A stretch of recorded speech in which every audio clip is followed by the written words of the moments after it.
Okay, so I know this is a kind of a strange video to do, but I'm all about the social lifestyle, and sometimes I get a little tired doing all those blog posts and coming up with all those contents ideas, and one of the things that I love is a great cup of coffee.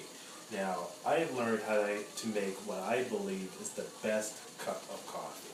So I'm going to show you how to make it. Now, this is called the slow pour method.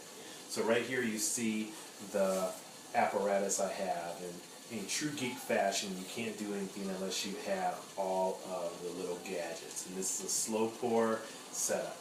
So what I've done, what I have here is, first you got to get your filters, and this is actually all in Japanese, but these are no dye filters that you can get, pretty much you can get them online.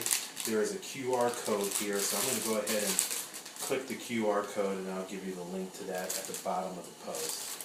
Okay, and so what I do is I take out the filter and I actually crease it like this.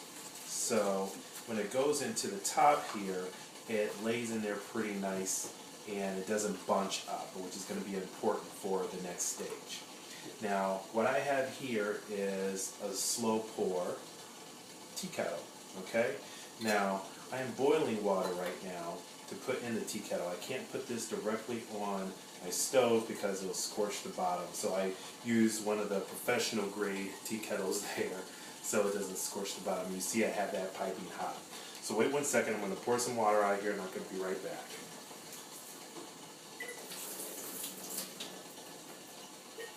Okay, so you can go ahead and heat your water up. What I've read online is that you like to get your water below, just below 200 degrees.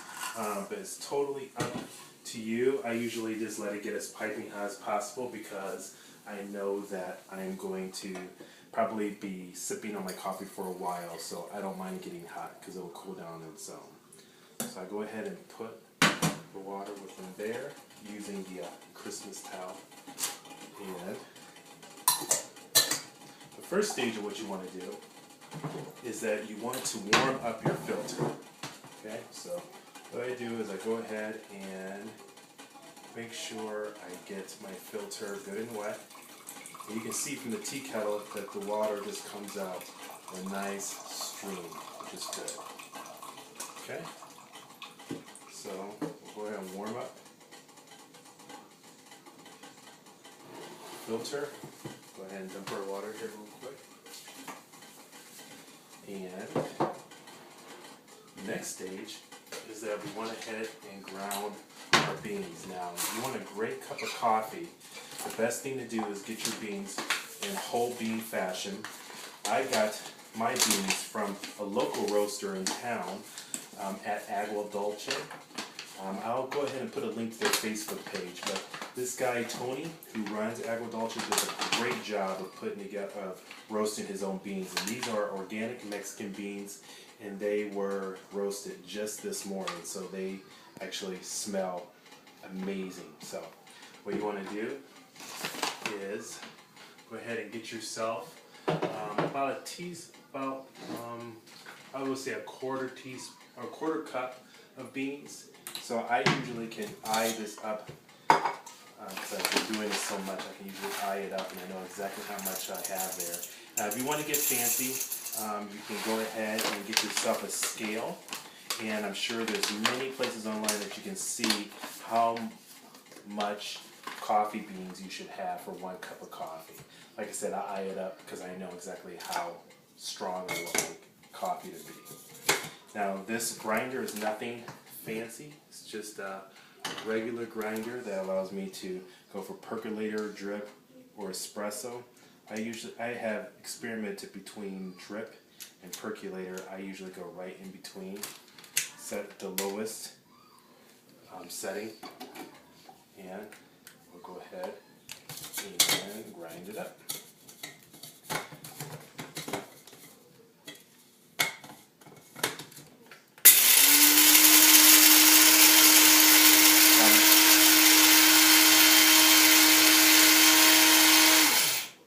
Okay, so that's nice and ground up. Give it a good shake.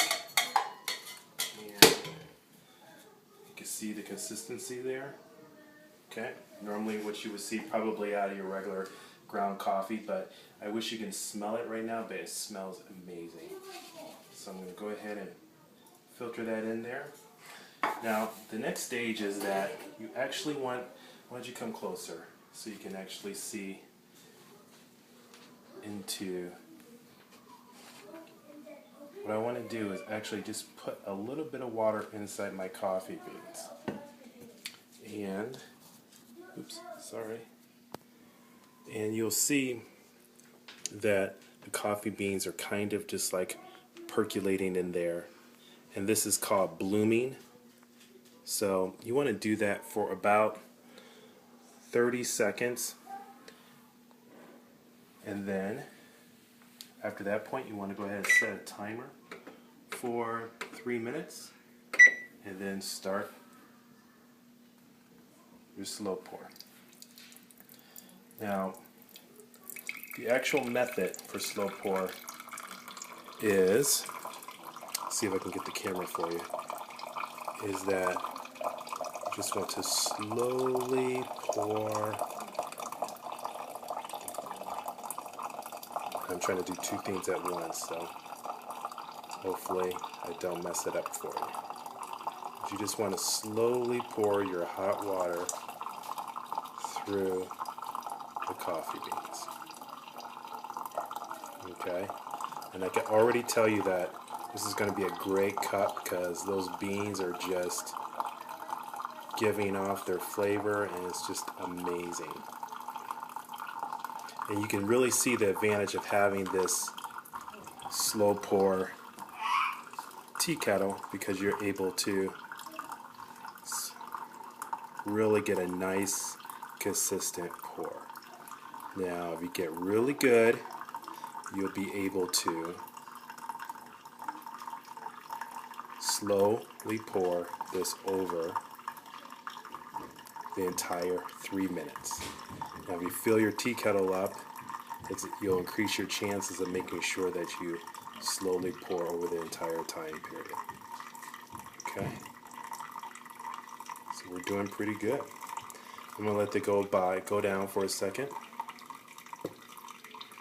so you can actually see the consistency of those grounds, which is just really good.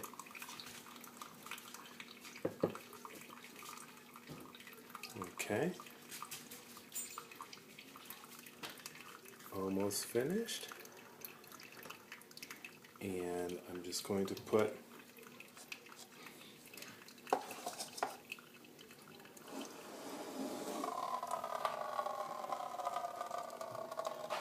just go around the edge here real quickly to kind of get the rest of the coffee grounds. But you can see I'm pretty much out of water, but I think that's good. And I had about 35 seconds left, which is okay. And that's going to be a great cup of coffee. Okay?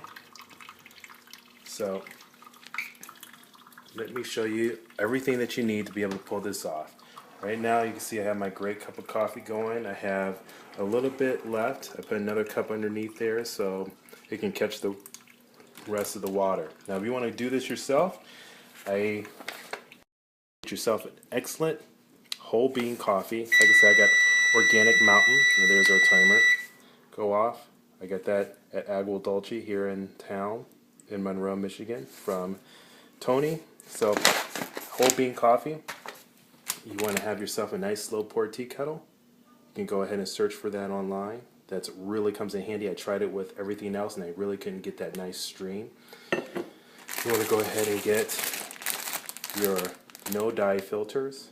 Like I said, I'll put that QR code so you'll see that online.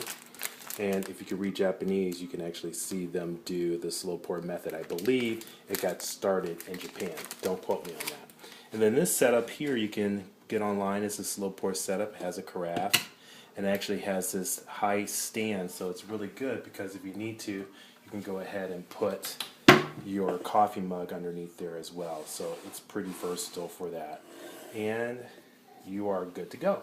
So that is how I make the perfect cup of coffee and this perfect cup of coffee is what powers my social lifestyle. So, thank you.